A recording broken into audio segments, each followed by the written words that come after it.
Senate Bill 667. Imagine this. Imagine you're a teacher or state worker counting on your pension. You hear Texas passed a law to pull your retirement money out of Chinese companies.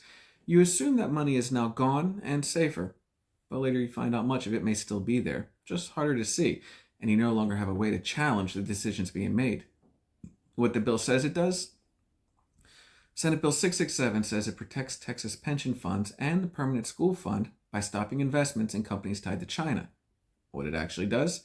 This means state officials can decide which companies are restricted and how strictly the rule is enforced, while retirees lose the ability to question or challenge those decisions. Funds can keep investments if they say selling would hurt returns, and many investments inside mutual funds or private equity do not have to be sold at all. Who benefits? State pension fund managers and trustees, investment firms that manage large pooled funds, and political and advocacy groups that can claim a tough stance without forcing major financial changes. Who pays the price? Retirees who rely on pension funds but lose legal oversight, taxpayers who may cover legal costs for fund managers, and everyday Texans who are told money is divested when much of it may still be invested indirectly. Why it matters. When oversight is removed, regular people lose their voice. If pension decisions go wrong, retirees and taxpayers carry the risk, not the people making the calls.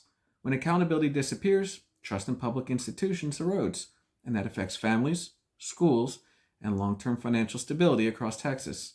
Questions to ask lawmakers. Why remove the right for retirees and taxpayers to challenge pension decisions instead of strengthening transparency?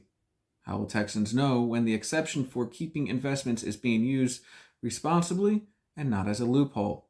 Would you support a public review or sunset clause so this policy can be reevaluated if it fails to deliver real divestment? Bottom line, Senate Bill 667 promises protection but delivers less oversight, shifting power away from Texans and towards insiders who manage their retirement money.